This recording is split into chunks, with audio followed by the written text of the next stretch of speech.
Assalamualaikum warahmatullahi wabarakatuh, Bapak Ibu guru hebat UPCD SD Negeri 1 Jenif. Selamat siang dan salam sejahtera bagi kita semua. Apa kabarnya Bapak Ibu hari ini? Masih semangat walaupun sudah siang? Semangat. Alhamdulillah. Alhamdulillahirobbilalamin. Assalatu wassalamu ala asyrofil anbiya'i wal mursalin wa ala alihi wa sahbihi ajmain. Rabbi shrah li sadri wa yassir li amri wahlul 'uqdatam min lisani yafqahu qawli. Pertama-tama kita ucapkan puji syukur kehadirat Allah Subhanahu wa taala yang mana berkat rahmatnya kita masih bisa berkumpul di ruangan sederhana ini.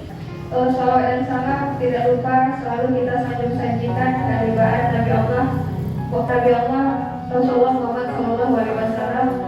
Allahumma shalli ala sayyidina Muhammad wa ala sayyidina Muhammad. Semoga dengan banyak bersalawat kepadanya kita mendapatkan syafaatnya di yaumil mahsyar. Amin ya rabbal alamin. Yang saya hormati Bapak Kepala Sekolah UPDD SD Negeri 1 Jenif, Bapak Marzuki SPDMF yang pada hari ini berhalangan hadir. Yang saya hormati Bapak dan Ibu-ibu guru hebat UPDD SD Negeri 1 Jenif. Selamat datang Bapak Ibu guru hebat, mari belajar bersama, berkolaborasi dan saling mendukung demi mewujudkan budaya positif di sekolah kita tercinta. Perkenalkan, saya Selasa Lila dari UPDD SD Negeri 1 Jenif. Di sini saya akan menyebarkan sedikit pemahaman saya tentang penerapan budaya positif di sekolah kita. Bapak dan Ibu guru, saya berdiri di sini. Saya lebih hebat dari Ibu Bapak guru. Namun berdirinya saya ke sini untuk menyampaikan amanah dari program pendidikan yang sedang saya jalani, yaitu program pendidikan guru penggerak. Saya yakin Bapak dan Ibu yang hadir pada hari ini lebih banyak pengalamannya, lebih lagi banyak pengetahuan. Langsung saja Bapak Ibu, yang pertama kali adalah budaya positif. Nah, budaya positif ini dapat terwujud dengan menerapkan konsep-konsep inti sebagai berikut. Yang mau saya tanya pertama, Bapak dan Ibu pernah dengar kata budaya positif? Pernah ya? Jadi budaya positif itu adalah suatu nilai kebajikan atau nilai kebaikan yang kita yakini. Yang kita yakini itu adalah suatu nilai. Kemudian setelah kita yakini akan menjadi karakter atau ciri khas dari sekolah kita. Contohnya, misalnya kita percaya bahwa ramah tamah, sopan dan santun itu adalah suatu nilai kebajikan. Setelah kita yakini, jika terus-terusan kita latih, kita asah, maka akan menjadi suatu karakter atau menjadi suatu ciri khas dari sekolah kita. Nah, budaya positif ini dengan menerapkan konsep-konsep inti. Yang pertama itu ada perubahan paradigma. Kemudian yang kedua, motivasi perilaku manusia berupa hukuman dan penghargaan. Kemudian yang ketiga ada posisi kontrol, kebutuhan dasar manusia, disiplin positif, keyakinan keras, dan segitiga restitusi. Nah, pada hari ini materi-materi atau konsep-konsep inti ini akan kita bahas satu persatu. Pertama itu ada pembelajaran baru. Pembelajaran akan pembelajaran yang dirancang berdasarkan prinsip pembelajaran berdiferensiasi, sehingga peserta didik belajar sesuai kebutuhannya berdasarkan tahap perkembangannya sesuai teori psikologi modern untuk mewujudkan profil pelajar Pancasila. Nah, Bapak Ibu, mungkin sekarang kita sudah tidak awam dengan kata diferensiasi. Pembelajaran berdiferensiasi, mungkin ada yang pernah dengar pembelajaran berdiferensiasi atau masih tabu tentang pembelajaran berdiferensiasi?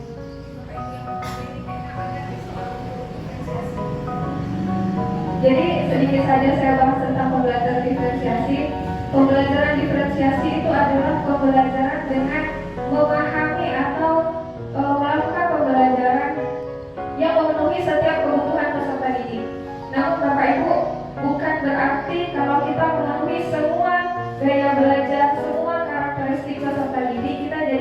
tidak bersayap. Kita tidak bisa mengajar 32 murid dengan 32 gaya belajar yang berbeda-beda pada satu waktu yang sama. Sulit? Pasti sulit. Karena kita bukan Superman, Bu. Kita bukan Superwoman yang bisa dari satu sini pindah ke anak yang di belakang pada saat yang bersamaan. Contoh, saya punya murid 20 murid yang karakteristik gaya belajar, minat dan bakatnya sudah pasti berbeda. Saya tidak bisa pergi ke si A dan pergi ke si B dengan waktu yang bersamaan untuk memenuhi karakteristiknya yang berbeda-beda. Contoh, gaya belajar peserta didik yang kinestetik, gaya belajar peserta didik yang audio dan visual. Saya tidak bisa dalam satu waktu yang sama memfasilitasi anak yang 20-20-nya itu berbeda. Lalu bagaimana caranya untuk memfasilitasinya? Bisa digunakan asesmen diagnostik kognitif dan asesmen kognitif non kognitif. Jadi dari situ kita bisa mendiagnostik bagaimana pemahaman awal peserta didik melalui asesmen diagnostik. Kemudian bagaimana karakter, minat, bakat, bahkan latar belakang peserta didik dapat diketahui dari asesmen non kognitif. Tidak berpanjang-panjang di pembelajaran berdiferensiasi, mungkin nanti di waktu senggang berikutnya akan kita bahas lebih lanjut lagi terkait dengan pembelajaran berdiferensiasi. Nah, sesuai dengan mewujudkan profil belajar Pancasila, di mana ada 6 dimensi di dalamnya. Ada yang tahu Bapak Ibu profil belajar Pancasila? Jadi profil belajar Pancasila ada 6 dimensi. Yang pertama itu iman dan bertakwa kepada Tuhan Yang Maha Esa dan berakhlak mulia. Lalu yang kedua ada berkebinekaan tunggal, bergotong royong, kreatif, bernalar kritis dan mandiri. Ini udah ada lagunya, mau kita nyanyikan? Bisa semua? Nggak bisa. Ini sedikit saya perkenalkan terkait profil belajar Pancasila. Jadi di kurikulum Merdeka, profil belajar Pancasila itu dituntut Bapak Ibu. Kalau dulu di kurikulum 2013 penilaian sikap itu berupa tanggung jawab, kemudian gotong royong, kemudian dan lain sebagainya. Tapi di kurikulum Merdeka itu disatupadukan menjadi 6 dimensi, yaitu profil belajar Pancasila. Jadi penilaian sikap yang dilakukan dalam kurikulum Merdeka sudah yang 6 ini, 6 dimensi ini. Sedikit saya nyanyikan lagu Pancasila, tapi kalau jelek maklumin ya. Belajar Pancasila, beriman dan bertakwa pada Tuhan Yang Esa dan berakhlak mulia, berkebinekaan global, gotong royong mandiri, kreatif dan bernalar kritis. Kayaknya bisa sama-sama ya. Atau mau berdiri atau duduk aja? Duduk aja ya.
Lihat aja. Coba yang sebelah kanan saya, sisi sebelah kanan saya saya, Ibu Nova dan Ibu Satila turun ke belakangnya menggenggam satu tangannya secara kuat sehingga tangan kanan sehingga tidak bisa dibuka oleh pasangan di sebelahnya. Pasangan di sebelahnya mencoba sekeras mungkin untuk membuka genggaman tangan dari pasangan. Saya hitung 10 detik aja cukup ya, mau lama-lama takut nanti terjadi dan tidak diinginkan. 10, 9, 8, 7, 6, 5, 4, 3, 2, 1. Oke, selesai.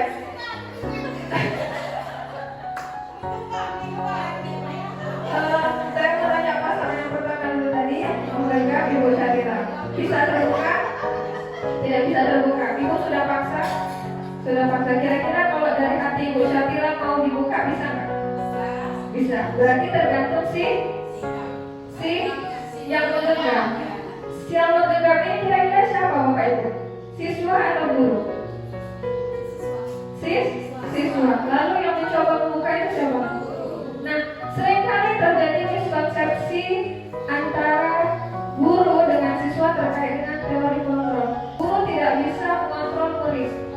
Muridlah yang memiliki kehendak atas dirinya. Murid yang memiliki kontrol atas dirinya. Sebegitu kerasnya guru memaksa untuk membuka kepala tangan dari si murid, jika murid tidak berkenan untuk membukanya, maka tidak akan terbuka. Demikian juga kita. Seringkali kita salah mengartikan teori kontrol. Paksa murid memilih untuk dikontrol. Ini suatu konsep yang salah. Murid memiliki kontrol atas dirinya dan guru tidak memiliki kontrol atas diri. Kemudian penguatan positif. Penguatan positif adalah bentuk yang dapat membuat murid tergantung pada orang lain. Nah, seringkali ini disalahartikan ketika kita memberikan reward kepada peserta didik berupa pujian. Reward yang kita berikan atau pujian yang kita berikan seringkali disalahartikan seperti ini contohnya. Saya memberikan pujian kepada Noval ketika dia selesai pertama dalam mengerjakan tugas. Kemudian hari berikutnya dia akan lebih semangat lagi untuk mengerjakan tugas karena dia tahu nanti akan diberikan pujian atau hadiah. Sebenarnya konsep ini salah, Bapak Ibu. Kita tidak bisa memotivasi peserta didik dengan cara ini. Saya yakin dulu mungkin kita sering melakukan, bahkan saya sendiri sering melakukan motivasi yang seperti ini. Padahal yang sebenarnya ini adalah salah. Kita bisa menghancurkan motivasi intrinsik yang ada di dalam diri peserta didik atau siswa. Nanti ini akan dibahas lebih lanjut di teori kontrol yang berikutnya. Kemudian ilusi kritik dan rasa bersalah. Kritik dan rasa bersalah melemahkan karakter dan membuat murid merasa gagal. Kamu ini bagaimana sih? Setiap hari gak pernah selesai. Kamu gak kasihan sama ibu. Kamu gak kasihan sama orang tua kamu yang udah capek cari uang untuk kamu belajar. Ini adalah rasa bersalah yang kita tanamkan ke peserta didik. Ini akan membuat peserta didik merasa gagal dalam dirinya dan merasa rendah diri. Ini pasti sering sekali kita alami waktu menjadi murid pada saat itu. Kemudian yang terakhir, ilusi hak orang dewasa untuk memaksa tidak efektif dan menciptakan hubungan permusuhan. Jelas sekali di sini. Kalau tadi ini diteruskan, Bu, paksa-paksaan sampai 100 detik aja berantem. Bisa jadi kecelakaan tangannya. Saya lanjutkan ke bagaimana kita stimulus respon ke pendekatan kontrol. Kita mencoba mengubah agar berpandangan sama dengan kita. Kita mencoba mengubah agar orang berpandangan sama dengan kita. Mari kita ubah stimulus respon tersebut ke teori. Kita berusaha memahami pandangan kita tidak mengubah orang lain untuk berpandangan sama terhadap kita, tapi mari kita ubah ke teori kontrol. Kita berusaha memahami pandangan orang lain. Kemudian yang kedua, perilaku buruk dilihat sebagai suatu kesalahan. Kita rubah menjadi semua perilaku memiliki tujuan. Terkadang Bu, kita selalu disalahkan. Pada saat kita jadi murid, kita selalu disalahkan kenapa kita datang terlambat. Tapi guru tidak pernah menanyakan alasan kita datang terlambat. Mari kita ubah stigma perilaku buruk dilihat sebagai kesalahan. Kita rubah menjadi semua perilaku pasti memiliki. Orang bisa mengontrol saya. Jadi hanya saya yang bisa mengontrol diri saya. Kemudian pemaksaan ada pada gagal. Jadi kalau juga terakhir harus ke komunikasi dan konsensus baru. Mari kita berkolaborasi untuk menyelesaikan masalah, mencari solusi atas masalah. Kemudian yang terakhir, model berpikir menang atau kalah. Harus ada yang kalah, ini salah. Jadi mari kita ubah menjadi model berpikir menang. Kemudian disiplin positif. Kira-kira ada yang tahu apa itu disiplin positif? Let's lihat dulu ini gambarnya. Pernahkah kita mengalami hal ini? Yang pertama, dia mungkin terlambat atau nggak buat PR, jadi dihukum untuk push up. Kira-kira kita pernah kayak gini Bu? Pada saat jadi murid dulu pernah dihukum? Pernah pasti ya. Kemudian ini ada murid yang lagi tidur di kelas, dibangunin dan dikasih hukuman suruh berdiri di depan kelas. Akhirnya satu kelas dibuat menertawakan anaknya. Nah, apa kaitannya dengan disiplin positif? Iya. Disiplin positif menekankan pembelajaran melalui pemahaman dan hubungan, bukan melalui hukuman atau intimidasi. Jadi mendisiplinkan murid bukan dengan hukuman, tapi dengan pembelajaran, pemahaman, dan hubungan. Disiplin positif bukan sekedar patuh pada aturan atau takut akan hukuman, tetapi tentang kontrol diri, motivasi internal, dan bertanggung jawab atas tindakan.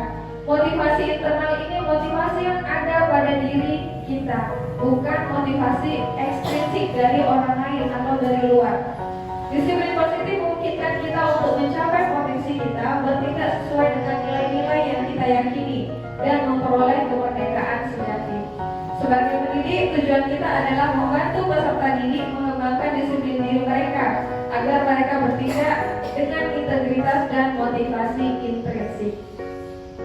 Nah, tadi saya udah sempat nyenggol sedikit tentang alasan kita berbuat sesuatu pasti itu memiliki tujuan. Ini dia tujuan.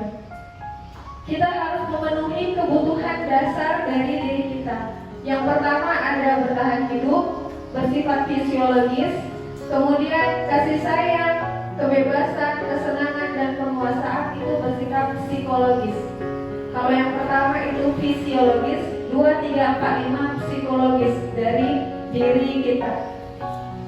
Kemudian kebutuhan dasar apa dari kelima itu?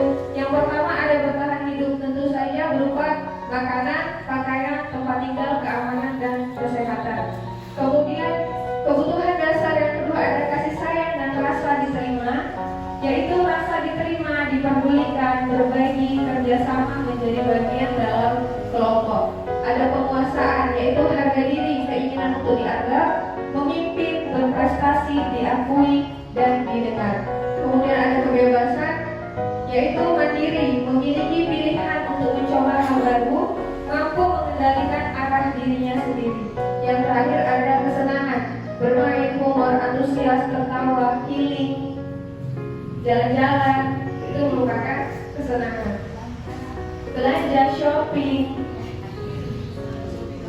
Itu pilihan kita sendiri, kebebasan diri kita sendiri. Kemudian dia tadi ada motivasi yang bersifat ekstrinsik dan motivasi yang bersifat eksternal dari luar diri dan internal dari dalam diri. Motivasi eksternal yang pertama adalah untuk menghindari hukuman atau ketidaknyamanan. Kemudian motivasi eksternal yang kedua adalah untuk mendapatkan penghargaan, pujian, hadiah, dan lain sebagainya. Lalu ada satu motivasi internal, itu untuk menjadi orang yang mereka inginkan, menghargai diri sendiri dengan nilai-nilai yang mereka percayai, tidak terpengaruh dengan motivasi eksternal. Yang pertama ada untuk menghindari ketidaknyamanan atau hukuman. Biasanya murid hanya akan berfokus pada rasa sakitnya, bukan memperbaiki diri. Contoh, ada siswa yang terlambat, kemudian kita hukum untuk berlari lapangan 10 kali atau 10 putaran. Dia hanya akan fokus pada rasa sakit atau rasa saat mengitari lapangan. Dia tidak akan berpikir untuk memperbaiki diri supaya besok tidak terlambat lagi. Ketika pun dia besok tidak terlambat lagi, itu bukan karena motivasi dari dalam dirinya, Bapak Ibu, karena terpaksa untuk menghindari hukuman dan ketidaknyamanan. Kemudian yang kedua, ketika anak bisa menjawab soal dengan cepat, kita kasih hadiah, coklat, permen, bintang prestasi. Nah, ini bukan memunculkan motivasi diri dari anak, bisa saja kita merusak motivasi yang sudah ada pada diri anak.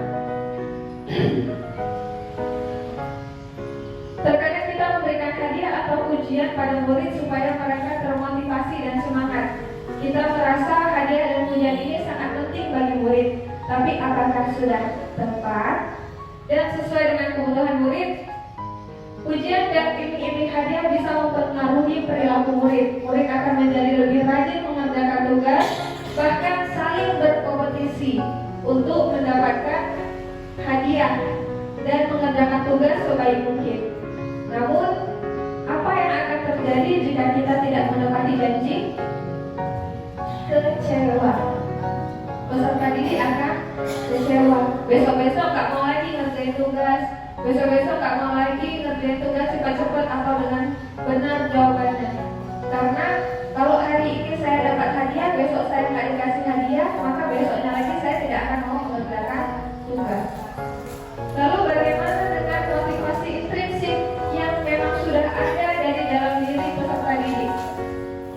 Untuk menjadi orang yang mereka inginkan, menghargai diri sendiri dengan nilai-nilai yang mereka percayai. Nah, ini tadi yang saya katakan, motivasi dari dalam diri peserta didik tidak akan berpengaruh dengan motivasi ekstrinsik yang dikasih oleh luar dirinya. Nah, bagaimana kita untuk mendeteksi atau mengetahui motivasi intrinsik yang dipunyai dari anak murid kita? Mungkin bisa dengan mengajukan pertanyaan-pertanyaan berikut.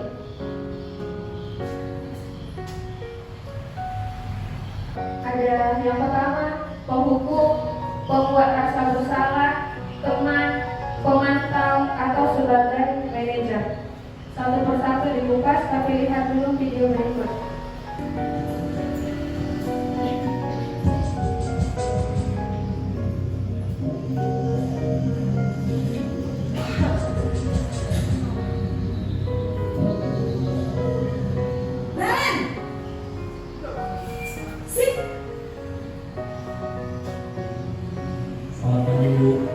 Selalu terlambat.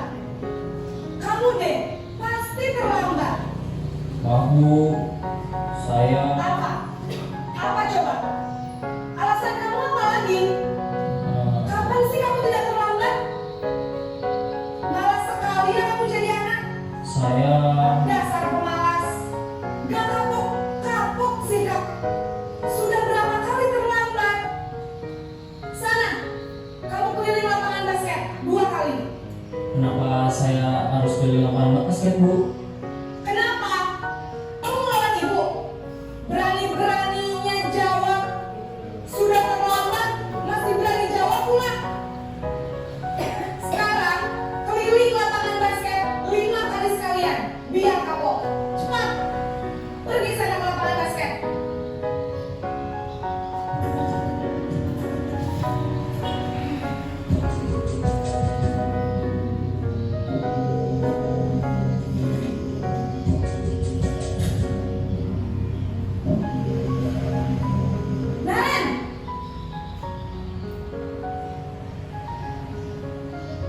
Selamat pagi, Bu.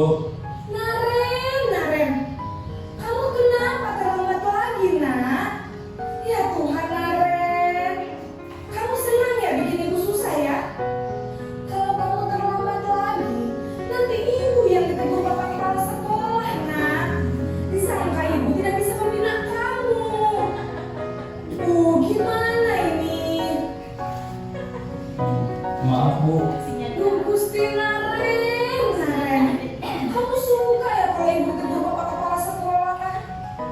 Terus, sekarang ibu harus tulis apa ini buku absen? Ini kamu sudah sering terlambat loh. Ibu harus apa coba? Maaf, Bu. Maaf sekali. Ya sudah, lain kali jangan bikin ibu susah lagi anak ya. Ibu tidak akan kuat lagi kalau kamu begini terus. Bisa jantungan kalau ibu tegur bapak kepala sekolah. Sana kan kelas. Maaf ya, Bu. Maaf sekali. Posisi membuat rasa bersalah, berbicara dengan nada teman.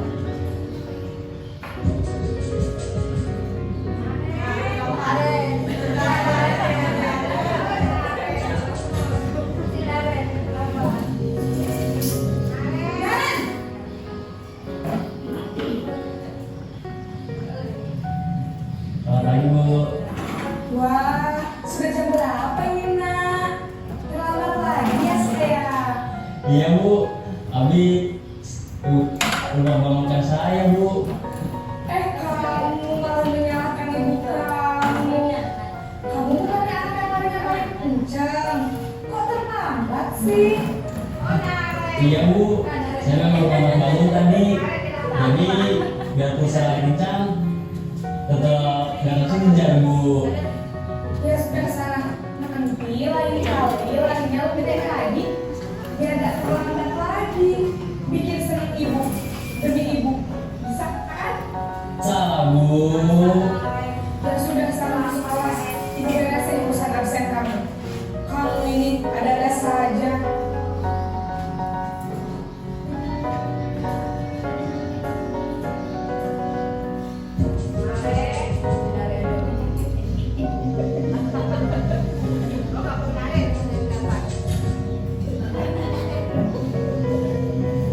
Naren!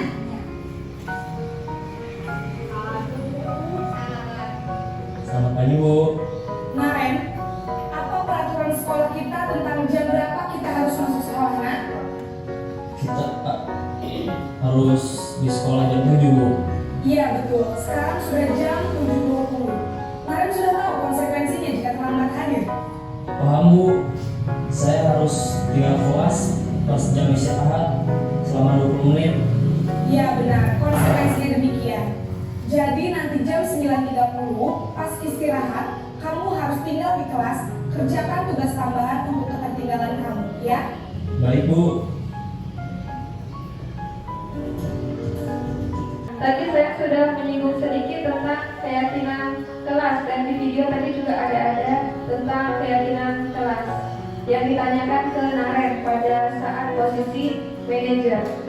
Bagaimana untuk menyusun keyakinan kelas? Yang pertama, perlu membuat kesepakatan dengan murid untuk membentuk keyakinan kelas. Sebelum saya bahas lebih lanjut, Bapak Ibu, saya tanyakan, kenapa harus keyakinan kelas?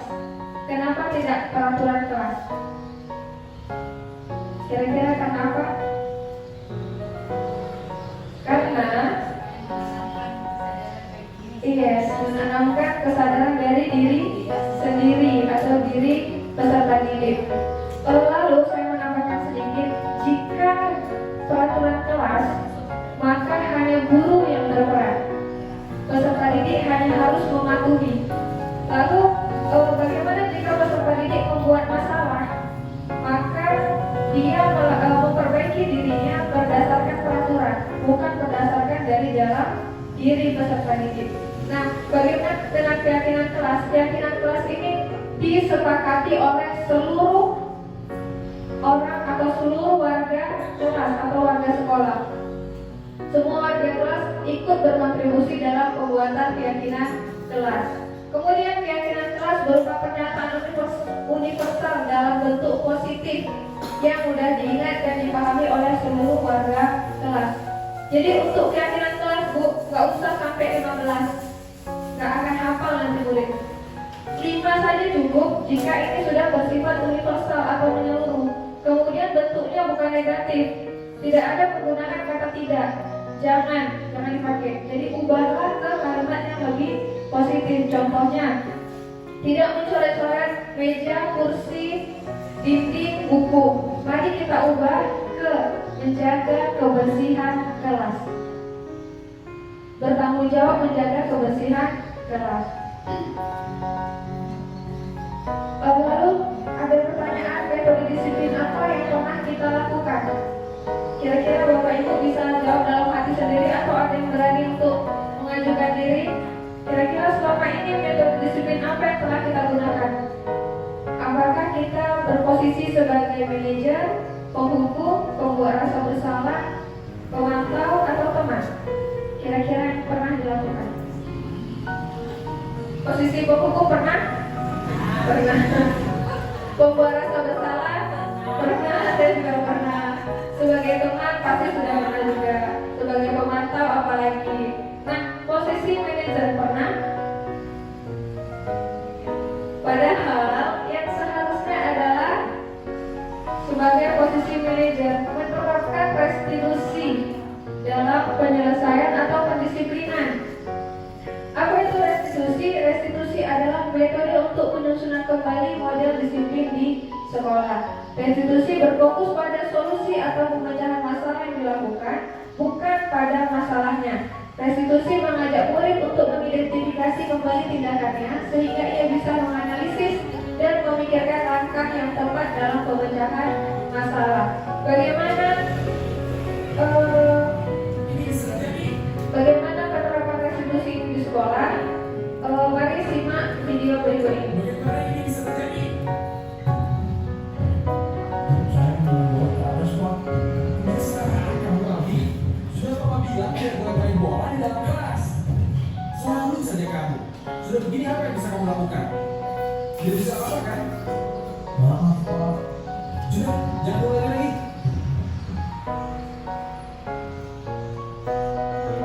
Lalu bandingkan dengan video berikut Bapak Ibu. Bagaimana ini bisa terjadi? Saya menang bola ke atas Pak. Kenapa kamu main bola di kelas tadi? Saya bosan Pak, tapi sekarang wanita ini jadi bapak dosa. Baik, Bapak mengerti kalau kamu bosan, tapi otakmu jadi bola begini. Kira-kira apa yang bisa kamu lakukan untuk memperbaiki ini semua? Ini saja, coba kamu pikirkan apa solusinya. Bahwa misalkan kamu bisa pergi ke belakang bola selesai. Ya setelah itu, situ Bapak apapun rencana kamu untuk menyelesaikan masalah ini.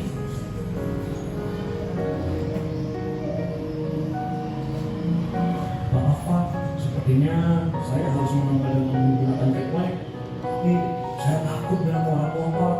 Saya juga tidak punya uangnya, dan tidak tahu caranya. Baik, terima kasih atas idenya lagi. Ini saja, Bapak bisa bantu kamu bicara dengan orang tua kamu untuk menceritakan masalah ini dan juga masalah uang. Lalu kamu bisa ke Mang Acim untuk meminta tolong membantu memperbaiki atas kelas. Apakah itu membantu? Ya Pak, terima kasih. Nah, Bapak Ibu, bagaimana yang seharusnya kita lakukan? Apakah seperti di video pertama atau di video yang kedua? Iya, di video yang kedua.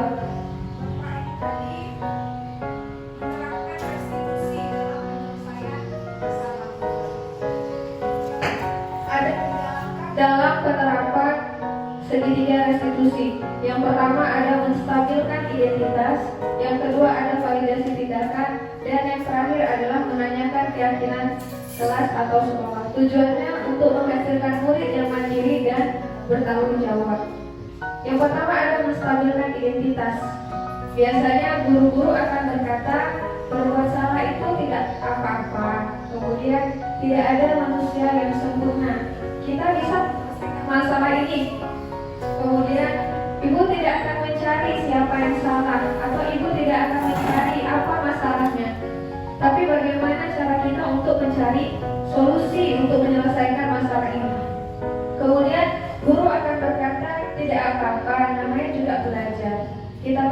bersama-sama ya.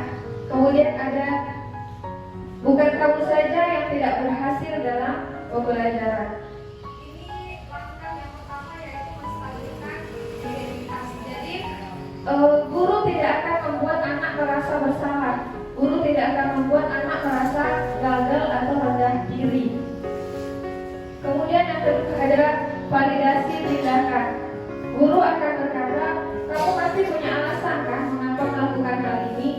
Jadi kita tanya, apa tujuan anak melakukan hal tersebut? Kebutuhan dasar apa yang dipenuhi atau yang diinginkan oleh peserta didik?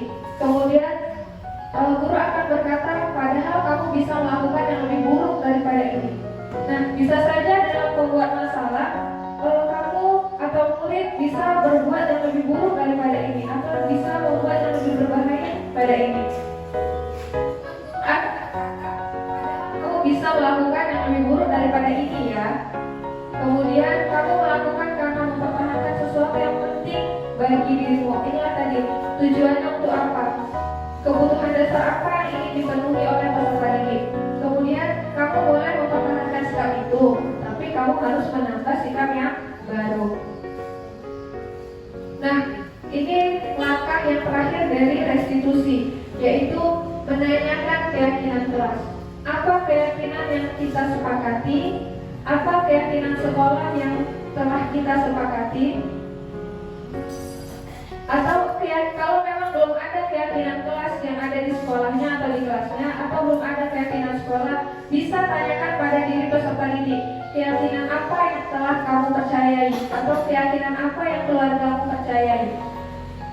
Bisa saja pada saat ini mungkin belum buat keyakinan kelas, tapi ingin menerapkan segitiga restitusi. Bisa tanyakan kepada peserta didik, keyakinan apa yang dipercayai, atau nilai kebajikan apa yang diyakininya benar.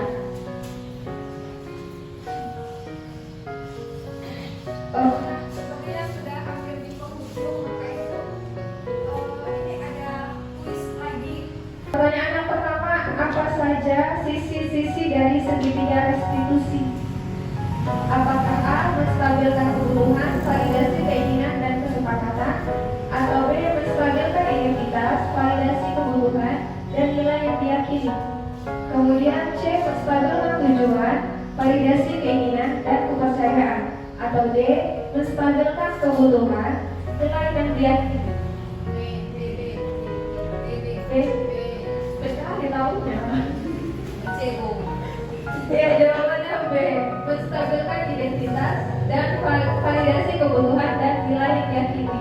Tadi kita tanya yang pertama, tidak mencari kesalahan apa.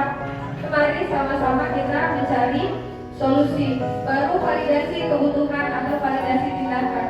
Oh, mungkin kamu melakukan ini pasti ada tujuannya, pasti ada sesuatu yang kamu lindungi. Kemudian menanyakan nilai yang diyakini, keyakinan kelas apa, keyakinan sekolah apa, atau keyakinan apa yang kamu percayai. Kemudian pertanyaan yang kedua, berikut ini yang merupakan prinsip sisi kedua dari segitiga restitusi adalah A. Seseorang yang tidak pernah mengambil pilihan yang terburuk, atau B. Seseorang tidak pernah mengambil pilihan yang terbaik, atau C. Seseorang bisa berperilaku yang terbaik, dan D. Seseorang tidak bisa berperilaku yang terbaik. Bu Usleka tadi udah jawab, Bu. C. Iya, jawabannya C. Seseorang bisa berperilaku yang terbaik. Tepuk tangan dulu untuk Bu Usleka. Ya, pertanyaan terakhir. Bagaimana cara menggunakan sisi tiga dari segitiga restitusi? Apakah A. menggali nilai-nilai yang diyakini bersama, B. menggunakan nilai-nilai di masyarakat, C. membuat nilai-nilai sesuai keinginan guru, atau D. mengarahkan murid mempercayai nilai yang diyakini guru? Jelas ya, jawabannya pasti A. menggali nilai-nilai yang diyakini bersama. Saya rasa sudah panjang lebar saya tadi berceramah. Bapak Ibu mungkin ada yang ingin ditanyakan satu dua hal yang mungkin belum dimengerti, atau sudah pas semua? Sudah paham semua, alhamdulillah. Berarti penjelasannya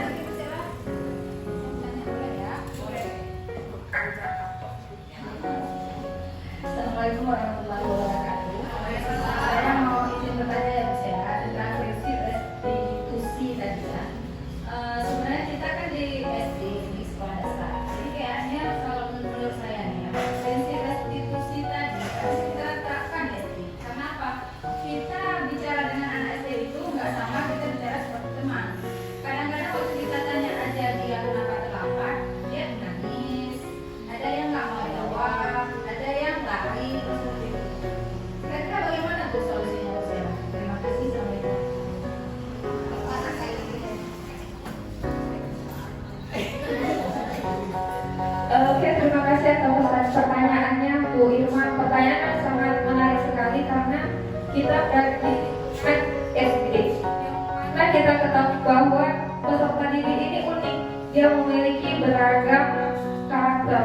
Jadi bagaimana jika kita ingin menerapkan segitiga restitusi di SD, yang sedangkan ketika anak-anak ditanya kenapa terlambat, ada yang diam aja, ada yang nangis, ada yang sampai besok dia nggak menjawab pertanyaannya. Ini pernah saya alami sendiri. Ada murid saya bernama Muhammad Rifkil yang terkenal. Ketika itu dia berbuat salah, dia mengganggu temannya, mohon maaf, meludah ke wajah temannya, Muhammad Isan. Jadi saya panggil keduanya, abang kenapa, ada apa yang terjadi? Diam, dua-duanya nggak mau ngomong sama sekali. Rifkil, dibuat nak, apa yang abang lakukan ke Isan? Diam, hanya diam, nggak jawab sama sekali bu. Jadi saya bilang, oke, dua-dua ibu kasih waktu nanti sepulang sekolah ketemu ibu. Jadi tidak pada saat itu, tidak pada saat di kelas. Mungkin pada saat kita tanya ada temannya, jadi dia malu, sehingga dia tidak bisa mengutarakan apa yang telah dilakukan. Jadi sepulang sekolah udah nggak ada lagi murid-murid yang di kelas. Jadi saya tanya dua-duanya, Abang Isan, apa yang abang buat atau apa yang dibuat sama Rifkil ke abang? Dia tidak menjawab apa yang dia lakukan, tapi dia bilang Rifkil bu meludah ke muka saya. Ibu kenal Isan mungkin ya, jadi dia agak sedikit pendiam. Kalau Rifkil dia itu tidak pendiam, dia agak aktif. Cuman ketika ditanya permasalahan apa yang dia lakukan, dia tidak jawab sama sekali, tutup mulut sama sekali. Jadi saya tanya ke Isan, Isan jawab bu meludah ke wajah saya. Jadi saya tanya sama Rifkil, betul abang? Iya bu. Akhirnya pada saat itu dia jawab iya bu, cuma dua kata. Yang saya tunggu udah dari pagi sampai pulang sekolah. Jadi ketika dia jawab iya, kenapa abang meludah? Abang pasti punya alasan kenapa abang meludah ke wajah Isan. Barulah dia ngomong permasalahan yang sebenarnya. Dia bu, saya tadi duduk, habis itu bu, dia tarik badan saya untuk tidur di pangkuan si Isan. Lalu kenapa kayak gitu bisa marah? Saya tanya. Terus dia bilang, iya bu, waktu saya mau bangun atau saya mau duduk nggak dikasih, ditarik lagi bu kepala saya, katanya gitu. Jadi saya tanyakan lagi ke Isannya, bener kayak gitu abang? Iya bu, kan main-main dibilangnya. Jadi ke sisi buat restitusi tadi, saya tidak mencari siapa yang salah, atau ibu tidak mencari siapa yang salah, apakah Rifkil yang salah, apakah Isan yang salah. Jadi sekarang ibu mau kita sama-sama cari penyelesaian masalahnya. Kira-kira apa yang bisa Isan lakukan? Terus dia jawab, saya tadi sudah minta maaf bu, dia bilang. Lalu bagaimana dengan abang Rifkil? Apakah sudah minta maaf? Belum bu. Nah jadi kayak mana ini? Biar jangan jadi ribut lagi. Ya bu, saya minta maaf. Hasil dua-duanya saling.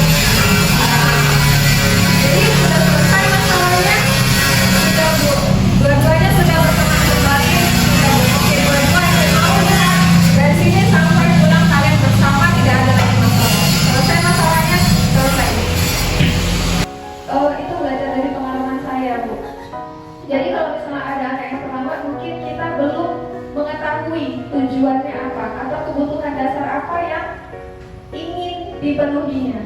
Jadi saya rasa mungkin perlahan, jadi tidak serta-merta langsung bisa. Karena pada saat awal dulu pun Rifkil buat masalah, sebelum masalah ini, itu dia tidak jawab sama sekali. Sampai pulang tidak jawab sama sekali karena dia tidak mengerjakan PR. Itu kan berhubungan hanya pada dirinya sendiri. Saya rasa demikian Bu Irma, mungkin nanti kalau ada tambahan lagi bisa kita sharing berdua. Assalamualaikum warahmatullahi wabarakatuh. Perkenalkan, nama saya Martini. Saya merupakan salah satu guru kelas di SD Negeri 1 Jinim.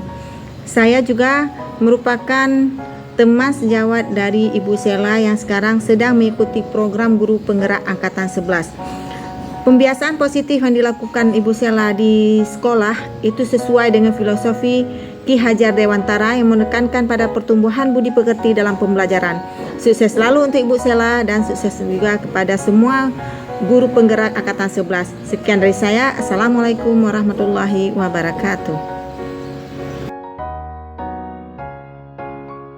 Assalamualaikum warahmatullahi wabarakatuh. Anak-anak ibu yang cantik dan ganteng.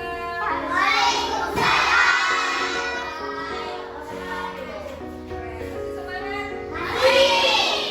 Nah, hari ini kita mau buat keyakinan kelas. Ada yang tahu apa itu keyakinan kelas?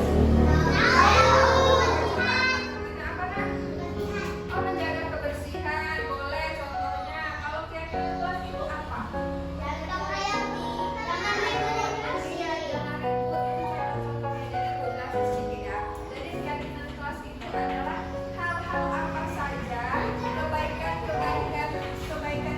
apa saja yang bisa kita lakukan agar kelas kita menjadi aman, nyaman, tertib, tentram. Enak tidak kalau suasana seperti itu? Pasti belajarnya lebih nyaman. Iya, senang belajarnya lebih aman. Tidak. Kita nyanyi dulu ya sebelum begini ya. Mau?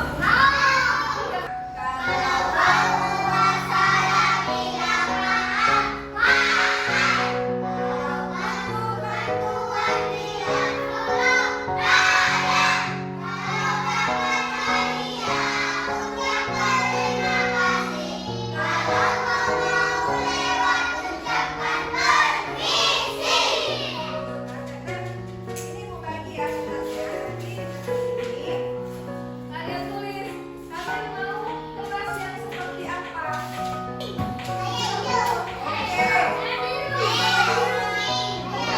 Sebutkan warna kesukaannya ya. Jadi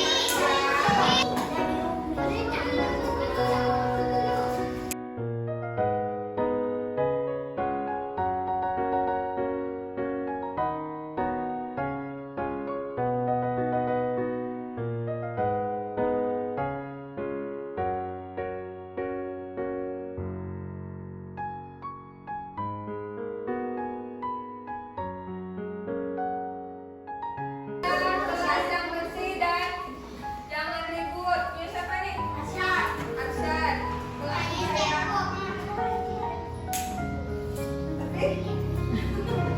Yes.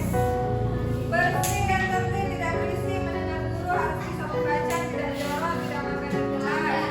Setiap hari membaca buku, harus melaksanakan doa, jangan bertengkar. Bagus Anjani, bagus teman-teman. Ini ibu buat menjaga kebersihan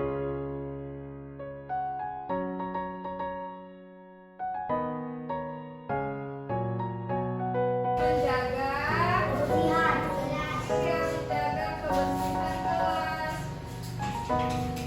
Aku menjaga PR sekolah. Tanggung jawab. Iya, harus bertanggung jawab.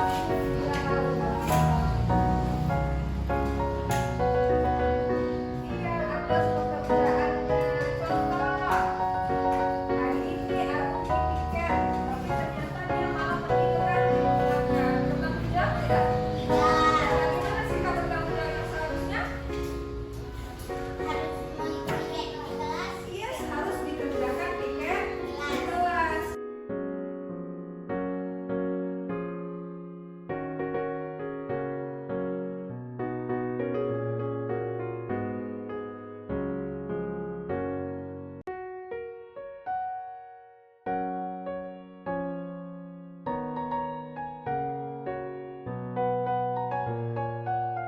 Assalamualaikum, saya Kamla, murid kelas 4. Saya senang sekali ada keyakinan kelas di kelas kami. Suasana kelas jadi lebih nyaman dan aman. Terima kasih. Assalamualaikum. Selamat siang Maura dan Nadifa. Apa kabarnya hari ini? Sehat, alhamdulillah. Maura sama Nadifa tahu nggak kenapa ibu panggil kemari?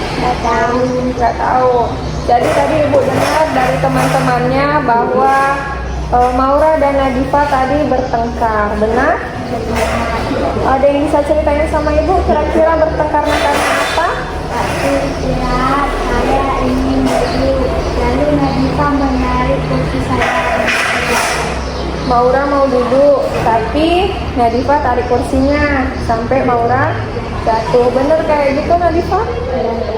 Tapi saya cuma bercanda. Iya, Nadifanya bercanda. Nah, ibu paham kenapa Maura sampai marah. Karena Maura sudah merasa malu, dia terjatuh karena ditarik kursinya oleh Nadifa. Ibu paham perasaan Maura, karena kalau ibu di posisi Maura, ibu pasti akan melakukan hal yang sama. Nah, terus apa yang Maura lakukan terhadap Nadifa? Saya sangat marah, lalu saya mendorong Nadifa terjatuh. Maura marah, Maura dorong Nadifa sampai Nadifa terjatuh. Bener kayak gitu Nadifa? Dan Maura marah pasti punya alasan kan? Karena apa? Saya tidak terima Nadifa menarik pangku saya sampai saya terjatuh dan saya malu dulu. Oke, ibu paham perasaan Maura bahwa Maura malu. Ibu juga menghargai Maura tidak melakukan hal yang lebih buruk terhadap Nadifa. Kalau aja Maura membuat hal yang lebih buruk terhadap Nadifa, bisa aja Nadifa cedera. Bisa jadi nanti masuk rumah sakit kalau cedera. Nah, untuk Nadifa, tindakan yang Nadifa buat itu benar atau salah? Salah. Mungkin untuk Nadifa, apa yang Nadifa kira bercanda, apa yang Nadifa buat untuk Maura, itu merupakan sesuatu yang menyenangkan. Tapi kalau saja Nadifa buat itu kepada Maura, itu kan Maura bisa malu jika terjatuh, terus merasakan sakit. Nah, bisa-bisa lebih buruknya lagi, Maura bisa cedera, bisa terlukai bagian-bagian tubuhnya. Oke, sekarang ibu nggak mencari siapa yang salah, apakah Maura salah, apakah Nadifa benar. Ibu nggak cari siapa yang salah. Sekarang ibu mau kita sama-sama cari solusinya. Bagaimana menyelesaikan masalah ini? Setuju? Sekarang mari kita berbicara tentang keyakinan kelas kita. Apakah tindakan kalian sudah sesuai dengan keyakinan kelas kita? Tidak? Nah, menurut kalian keyakinan kelas apa yang sudah kalian langgar? Maura tidak menghargai teman. Lalu bagaimana dengan Nadifa? Berbuat kasar kepada teman. Berbuat yang tidak baik kepada teman. Nah, iya benar. Menurut kalian menghormati teman kemudian berbuat baik kepada teman itu penting nggak? Penting ya. Nah, kalau memang penting, coba kalian renungkan kembali apa yang telah kalian lakukan itu sudah sesuai dengan keyakinan kelas yang kita buat? Tidak ya. Sudah menghormati orang lain? Sudah berbuat baik kepada orang lain? Tidak juga. Nah, menurut kalian bagaimana seharusnya kalian berbuat atau bertingkah laku yang sesuai dengan keyakinan kelas kita? Coba Nadifa dulu. Bagaimana? Sopan kepada teman. Nah, bagaimana dengan Maura? Saya harus lebih sabar dan tidak menyakiti teman. Iya, harus lebih sabar dan tidak menyakiti teman. Nah, sekarang apa yang akan kalian lakukan untuk memperbaiki masalah yang ada saat ini? Dari Nadifa dulu. Minta maaf kepada Maura. Iya, dan Nadifa belajar untuk lebih sopan lagi. Kemudian bagaimana dengan Maura? Saya minta maaf sama Nadifa dan saya akan lebih sabar lagi. Iya, Maura akan meminta maaf kepada Nadifa dan akan lebih sabar lagi. Coba sekarang dua-duanya sama-sama meminta maaf sambil salaman. Maaf ya. Keduanya sudah saling bermaafkan. Kira-kira sudah selesai masalah ini? Sudah selesai? Maura sudah memaafkan Nadifa? Tidak, Nadifa sudah memaafkan Maura? Nah, sekarang kalian berdua kembali dan tidak melakukan hal yang berbahaya. Oke, sekarang boleh pulang. Hati ya. Assalamualaikum warahmatullahi wabarakatuh. Saya Maura, kelas 4 SD Negeri 1 Gini. Saya sangat senang Bu Sela bisa mencari solusi terhadap masalah kami. Saya akan lebih sabar dalam mengendalikan amarah dan juga menghormati teman. Terima kasih. Assalamualaikum warahmatullahi wabarakatuh. Saya Radika, murid kelas 4 SD Negeri 1 Jadi. Saya senang Bu Sela bisa membantu kami dalam menyelesaikan masalah kami. Saya akan berusaha untuk lebih menghormati teman dan bersikap sopan kepada teman-teman saya dan tidak merugikan orang lain. Terima kasih. Assalamualaikum warahmatullahi wabarakatuh. Semoga bermanfaat apa yang saya bagikan hari ini, pengalaman yang telah saya bagikan hari ini. Untuk kedepannya mungkin saya akan lebih mengupgrade diri untuk lebih baik lagi. Dalam penerapan program disiplin positif, hendaknya guru memiliki standar kepribadian, profesional, dan sosial yang baik, di mana guru mampu berefleksi pada posisi kontrolnya. Bagaimana perjalanan dirinya sebagai seorang among atau posisi manajer yang menuntut murid menjadi insan yang mandiri, merdeka, dan bertanggung jawab sesuai dengan tujuan pendidikan menurut Ki Hajar Dewantara, yaitu menuntut kodrat murid untuk selamat dan bahagia, baik sebagai manusia maupun anggota masyarakat. Kita tidak bisa memaksa murid untuk menjadi seperti yang kita mau, tapi tugas kita adalah menuntun murid untuk menjadi apa yang mereka mau. Contoh, saya tidak bisa menanam padi, kemudian hasilnya nanti akan tumbuh jagung. Walaupun sudah diberi pupuk 100 kilo, dia tidak akan berubah menjadi jagung. Jadi, marilah kita tuntut kodrat peserta didik sesuai dengan apa yang diinginkannya. Terima kasih yang sebesar-besarnya kepada Bapak Ibu yang berhadir pada hari ini. Saya ucapkan terima kasih sekali lagi. Saya akhiri billahi taufiq wal hidayah. Assalamualaikum warahmatullahi wabarakatuh.